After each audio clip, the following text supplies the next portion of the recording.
Hi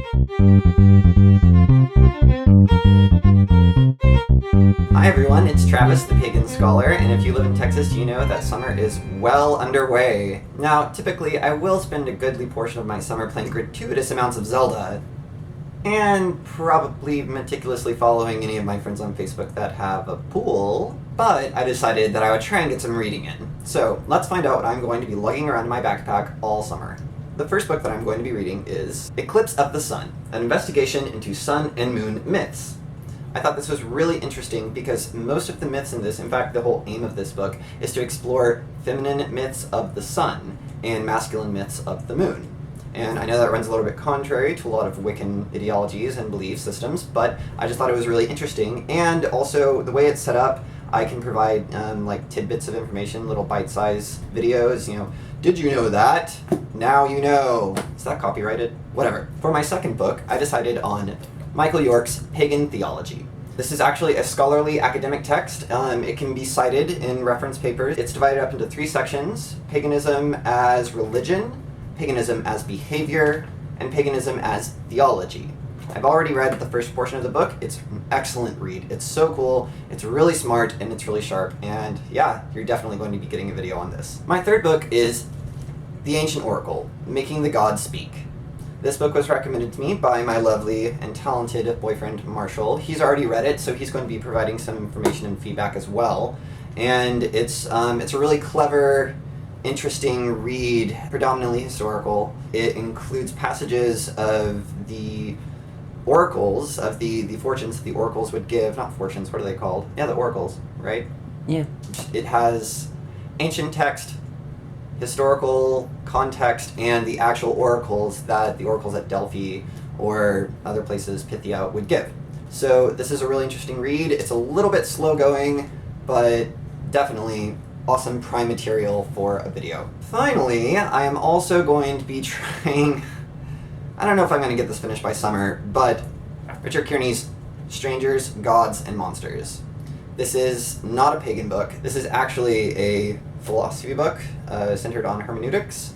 It is incredibly interesting, but incredibly dense. It just goes over the basic topics of how we engage with the philosophical other in terms of the stranger, the outcast, the ostracized individual, the person who does not belong. That could be brought up in topics of immigration or of anything all the way to aliens. Gods, how we engage with this idea of something that is so supremely beyond humanity that we can't even, put a name on it except for to call it a god.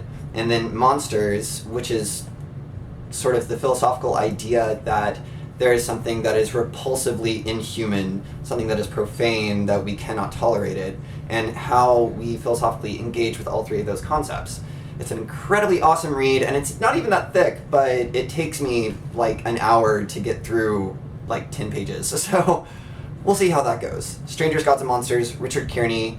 Richard Kearney, if you see this, please, please, please let me study under you. So those are the 4 books that I'm going to be reading this summer. But this video has a surprise. It's been said that behind every great man is a great woman, but I don't really have a woman, so I'll just go for the next best thing. Thanks, sweetie. Yeah, so everybody, our guest speaker, my lovely, talented, smart, and gorgeous cameraman and boyfriend, Marshall. Hi there, it's Marshall, the cameraman. So I've talked to Travis about it. It says it sounds like a good idea. So I will be supplementing his reading with my own. We have similar, though of course different, views on our personal practice, our personal belief structure, or spirituality, I guess you could say. We definitely have a binary of he is historicity and praxis, I am psychology and mysticism. Now granted, I can say big words like psychology and mysticism, and that doesn't mean that I know, that much about them. So it is definitely something that I want to learn more about, and it is the point of entry into spiritualism, into mysticism. That is how I'd like to enter in. So, to get started for my summer reading, I would say that I have been very influenced by the 4 Queens. Dear Kellyanne Maddox, I think she is lovely, I think she is brilliant, and I have been influenced by her reading and her words. Therefore, I start out with The Young Cult, Origins of a Charismatic Movement by Richard Knoll. This is not necessarily a glowing biography of Jung. It is just a revelation of Jung. It is who he was as a person, how he grew up, and where he learned what he learned, where he got his ideas. Some of it would even be, I guess, considered kind of disturbing. Some of his background, there's mention of eugenics and euthanasia and imperialism. But to know something, you have to know all sides of it. And so I don't know things, therefore I'm going and trying to learn. So that is definitely something that I'm going to be getting through this summer. Next is another psychoanalytic book, but not a Jungian one. It is a Freudian one. This is The Origin of the Gods, a psychoanalytic study of Greek theogonic myth by Richard Caldwell. I'm not going to lie to you, I actually picked up this book because of the pretty green color and the pink letters. I mean, it's just so 80s, and I love the 80s. Looks good against my shirt, doesn't it? Which, by the way, get it? Gay Pride, everybody. So this is definitely something I want to get through.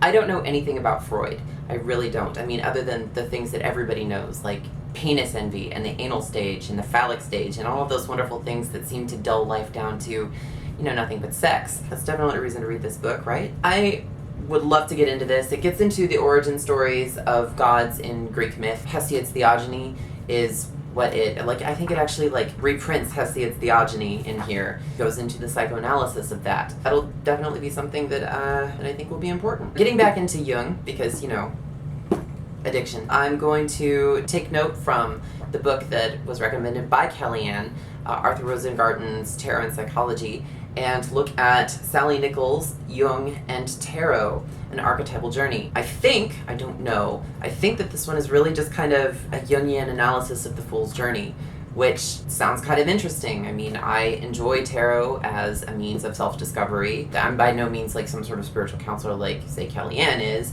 but I'm interested in it, and I feel that this might be something that will reveal new and interesting things to me. So Jung and Tarot, an archetypal journey, Sally Nichols. That's something I'm going to try and get through. Finally, for me, this is a book I found at Half Price Books, and it sounded very interesting.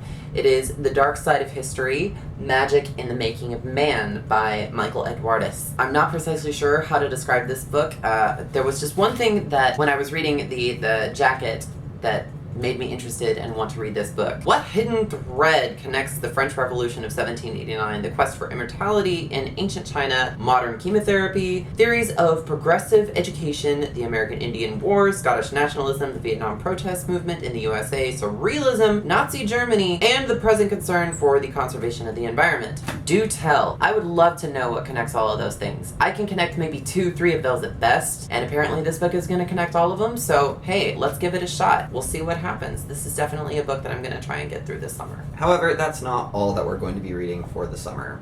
We've decided to step outside of our comfort zone and see if we can learn something new by reading things we normally wouldn't.